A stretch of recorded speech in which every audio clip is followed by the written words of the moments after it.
नमस्कार साथियों, देश के अंदर जब सेकेंड वेव खत्म हो रही है और पूरे के पूरे एक्सपर्ट प्रेडिक्ट कर रहे हैं कि थर्ड वेव भी आएगी, और जब थर्ड वेव की बात करते हैं तो साथ में ये भी कहा जाता है कि ये बच्चों में ज़्यादा संक्रमण होगा, बच्चों में ज़्यादा कॉम्प्लिकेशन होंगे। तो जब बच्चों की बात आती है तो मुझे लगता है हम सबका दिल एक बार दहक जाता है, हमें सोचने पड़ जाते हैं कि बच्चे स्कूल जाएंगे नहीं जाएंगे, कब तक नहीं जाएंगे, और अगर हो जाएगा तो क्या होगा। तो इसके लिए डायरेक्टर जनरल हेल्थ सर्विसेज जो है भारत वर्ष का DGHS, उन्होंने कुछ गाइडलाइंस की और मैं मानता हूं कि हमारी सरकारें प्रोएक्टिवली काम करके जो चीज़ें हम अभी सोच रहे हैं कि हो सकती हैं उनके ऊपर अभी से उन्होंने प्लानिंग करनी शुरू कर रखी है।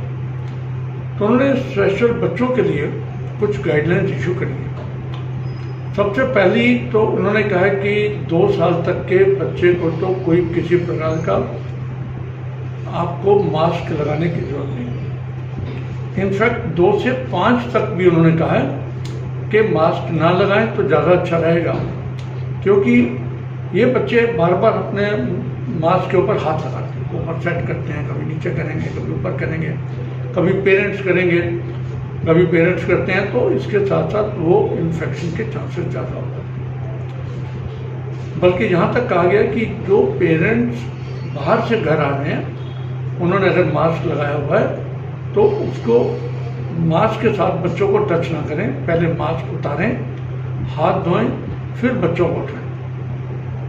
ये एक बहुत ही आवश्यक बात है। जो 6 साल से 12 साल तक के लोग हैं उनको अच्छी निगरानी के अंदर मास्क लगाना सिखाकर उनको बताया जाए कि आपने हाथों को सैनिटाइज करना है, मास्क लगाना है, कैसे लगाना है कि भाई नाक के ऊपर और मुंह के ऊपर होना चाहिए, और जब भी उनको बताया जाए कि आपने पहले भी और बाद में हाथ धोने हैं, प्रॉपर तरीके से मास्क लगाए रखना है बाहर जब जाएं, और मास्क के ऊपर हाथ नहीं लगाना। ये सबके लिए जरूरी है कि मास्क के ऊपर बिल्कुल हाथ नहीं लगाना। और 12 साल से जो बड़े बच्चे हैं उनको तो एक एडल्ट्स की तरह हम मास्क लगवा सकते हैं। अब आगे बात आती है कि हमें सैनिटाइज़र जो है, उनको जो बड़े बच्चे हैं उनको तो समझाना चाहिए सैनिटाइज़र का इस्तेमाल। छोटे बच्चे घर के अंदर रहते हैं तो साबुन पानी से अच्छी तरीके से हाथ धो सकते हैं। अगली गाइडलाइन ये बताई गई है कि रेमडेसिविर इंजेक्शन जो कि बहुत प्रचलित हुआ, इसकी कोई स्टडी नहीं है बच्चों के अंदर लगाने की, और उम्मीद ये की जाती है कि जैसे जैसे विश्व के अंदर रिसर्च होगी हमें इसके ऊपर और क्लैरिटी होगी। लेकिन DGHS ने कहा है कि इसकी क्योंकि अभी क्लैरिटी नहीं है तो ये रिकमेंड नहीं किया जाता।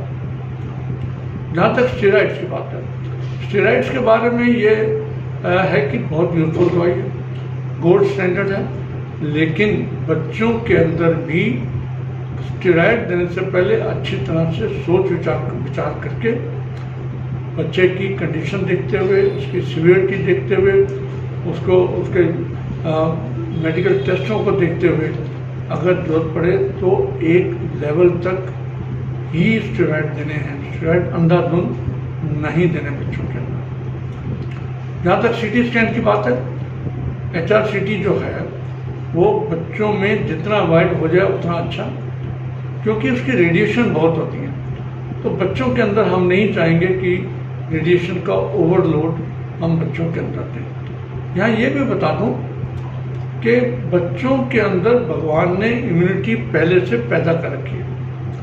थाइमस ग्लैंड जो है ये अपने सीक्रेशंस के माध्यम से बच्चों को काफ़ी प्रोटेक्ट करती है। इसी कारण से आपने देखा कि अभी तक बहुत ज़्यादा कोई बच्चों पे असर नहीं हुआ। लेकिन क्योंकि थर्ड वेव की बात होती है, जब हम थर्ड वेव की बात करते हैं तो ये भी साथ में आता है कि बच्चों को ज़्यादा असर करेगी। बच्चों को असर इसलिए ज़्यादा करेगी क्योंकि दिल्ली की ही बात करें तो 18 साल से ऊपर के 30% लोगों को कम से कम एक वैक्सीन लग चुकी है। अगले 2 महीने के अंदर उम्मीद है कि ये संख्या 50% कम से कम हो जाएगी। तो सीनियर लोगों में तो इंजेक्शन लग के इम्यूनिटी हो गई, लेकिन बच्चों के अंदर अभी इंजेक्शन लगने के ट्रायल चालू हैं। कब लगने शुरू होंगे ये बाद में पता लगेगा। तो अगर इंजेक्शन नहीं लगे तो उनके अंदर इम्यून प्रोसेस जो है इतना स्ट्रांग नहीं है। जब वो नहीं है तो वो वल्नरेबल ग्रुप हो जाता है। उस वल्नरेबल ग्रुप के अंदर हम मान के चलते हैं कि उनको इन्फेक्शन के चांस ज़्यादा हो जाए। बच्चों को जहाँ तक डाइट की बात है, उनको अच्छा प्रोटीन की मात्रा में अच्छी मात्रा में दें, प्रोटीन दें, दाने दें, दूध दें, नेचुरल फूड्स दें, फल दें। ये सारी चीज़ें जो हैं उनको अच्छी मात्रा के अंदर दें। कैल्शियम वाली चीज़ें, आयरन वाली चीज़ें, विटामिन डी, ये सारा का सारा बच्चों को देते रहें रेगुलर लेवल पे। बहुत ऐसा कोई चीज़ नहीं है कि जो कि हम मतलब इवन जिंक के ऊपर कहा जाता है कि जिंक बच्चों को देना चाहिए, ग्रोथ के लिए अच्छा है। लेकिन ये नहीं है कि कोविड के डर के मारे हम ओवरलोड किसी भी चीज़ का करें, ये भी सभी सरकारें मान चुकी हैं। अब बच्चों को हल्का फुल्का जुकाम हो, बुखार हो तो आम वायरल बीमारी की तरह से भी हो सकता है। उसमें दवाई के साथ साथ गरारे कर सकते हैं, नमक डाल के पानी के अंदर कोसा पानी करके गरारे कीजिए। और जो एडल्ट्स के अंदर हम कहते थे ना 6 मिनट वॉक करके टेस्ट करना है, तो बहुत छोटों में तो बड़ा इम्पॉसिबल है। लेकिन हाँ, जो बच्चे 6 मिनट तक चल के अपना टेस्ट करवा सकते हैं, उनके आप हाथ में पल्स ऑक्सीमीटर लगा के उनको कमरे के अंदर ही 6 मिनट चलाकर उनका टेस्ट कर सकते हैं कि उसको कोई दिक्कत तो नहीं। और ऑक्सीजन लेवल अगर 94% से कम होता है तो डेफिनेटली आप जल्दी से जल्दी अपने क्वालिफाइड पीडियाट्रिशियन से या फैमिली डॉक्टर से सलाह कीजिए कि क्या करना है, क्या क्या टेस्ट कराने हैं। और RT-PCR टेस्ट तो आप जानते ही हैं कि बहुत अच्छी तरह उपलब्ध है देश के अंदर। तो ये कहीं से भी RT-PCR टेस्ट करा सकते हैं हम लोग, ताकि प्रॉपर डायग्नोसिस, लेकिन प्रॉपर डायग्नोसिस जल्दी भी हो और जल्दी ही उसका इलाज शुरू हो जाए।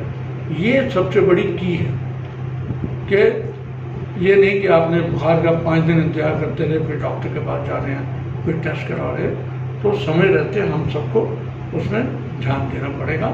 हाँ, बुखार है तो पैरास्टामोल 10% 15 मिलीग्राम पर किलोग्राम बॉडी वेट के हिसाब से हम पैरास्टामोल बच्चों को दे सकते हैं। तो मुझे लगता है कि प्रिवेंशन, सबसे पहली बात प्रिवेंशन। थर्ड वेव के अंदर हम अपने बच्चों को कैसे प्रिवेंट कर सकते हैं, कैसे उनको बीमारी ना हो। बाहर बिल्कुल शादियां, फंक्शन, पार्टियां, मॉल्स, शॉपिंग बिल्कुल नहीं। बच्चों का अभी समय बाहर निकलने का नहीं हुआ, स्कूल्स भी नहीं। तो जब वो नहीं, उसके साथ साथ बच्चे जब घर के अंदर हैं तो घर के अंदर भी प्रोटेक्शन जरूरी है। क्योंकि हम जब लोग सीनियर लोग बाहर से घर आते हैं तो कहीं ना कहीं इन्फेक्शन लेकर तो नहीं आ रहे, तो अब हम बच्चों को प्रोटेक्ट करें। तो इन्हीं शब्दों के साथ आए और हम तो भगवान से प्रार्थना करते हैं, कामना करते हैं कि थर्ड वेव ना हो। लेकिन अगर हो तो हम उसको कैसे सामना कर सकते हैं, इन सब चीज़ों के ऊपर हम आगे भी चर्चा करते रहेंगे। तब तक के लिए बहुत बहुत शुभकामनाएं। नमस्कार, धन्यवाद।